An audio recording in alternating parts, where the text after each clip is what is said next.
Hello बच्चों, let's read the question. So in this question, how many bright fringes appear between the first diffraction envelope minima to either side of the center maximum in a double slit pattern? If lambda हमारे को 550 Newton metre है, sorry nanometre है, d is equals to 0.180 mm and a is equals to 30 micrometer. What is the ratio of intensity of third bright fringe to the intensity of center fringe? ठीक है, इसको start करते हैं। सबसे पहले देखिए, हमारे पास कुछ अजम्पशंस होते हैं, वो हम लेके चलेंगे यहाँ पर। ठीक है, तो यहाँ पर हमारे को लैम्डा, ठीक है, इससे पहले हम इसका की कॉन्सेप्ट देखते हैं। ठीक है, सबसे पहले हम इसका की कॉन्सेप्ट देखते हैं। तो ये जो हमारा क्वेश्चन है वो किस कॉन्सेप्ट पे बेस्ड है? Interference and diffraction. Interference and diffraction.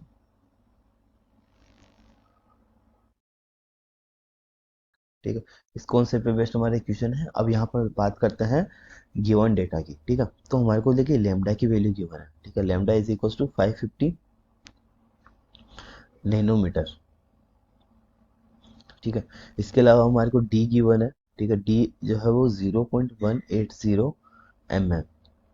ठीक है, and A is equal to 30 micrometre. ये थ्री डेटा हमारे को गिवन है। ठीक है, अब हम जानते हैं कि एम जो होता है हमारा, ठीक है, एम इज इक्वल टू होता है डी डिवाइड बाई ए। ठीक है, इसके अलावा बात करते हैं तो the distance between adjacent interference regions is equal to the distance between consecutive double slit interference pattern maxima. ठीक है, एंड हम बात करते हैं सेंट्रल लोड की। सो central load of the interference pattern has width x.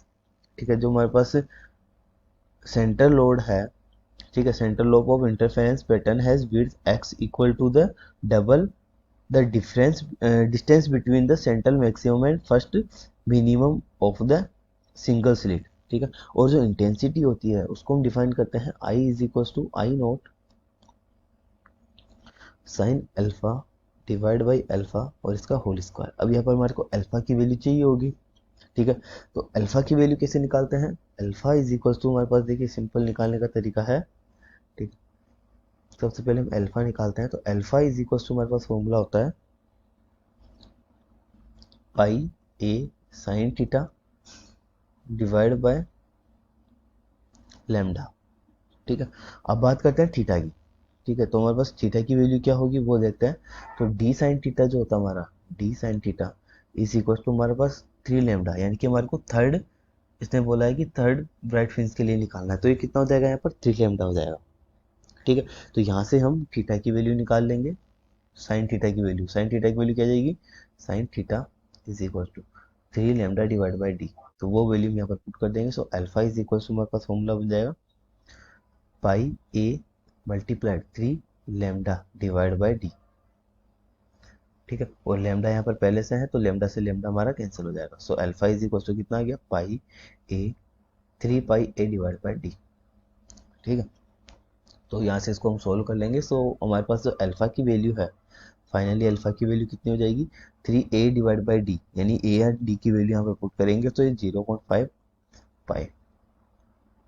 ठीक है, तो हमारे पास अल्फा की वैल्यू आ गई। तो अब यहाँ पे हम रेशियो निकालते हैं। So I is equal to I naught sine 0.5 को हम क्या लिख सकते हैं? 1/2 लिख सकते हैं। सो यहाँ पे क्या है हमारे पास? अल्फा है, तो ये हो जाएगा पाई डिवाइड बाई 2। ठीक है, डिवाइड बाय 0.5 पाई। ठीक है, मल्टीप्लाइड, सॉरी इसका यहाँ पर स्क्वायर हो जाएगा। So I divide by I naught is equal to sine pi by 2 हमारा 1 होता है, और यहाँ पर पाई की वैल्यू 3.14 रखेंगे तो 1.57 आ जाएगा हमारा। ठीक है, और यहाँ पर इसका स्क्वायर हो जाएगा। So I divide by I naught, finally इसको सोल्व कर लेंगे तो ये हमारे पास आएगा 409, सॉरी 40496। ठीक है, यानी कि अप्रोक्सीमेट कितना आ गया? 0.405। ठीक है, तो यहाँ पे रेशियो हमारा कितना आ जाएगा? 0.405। ये इसका final answer. So hope you understand the solution. Thank you.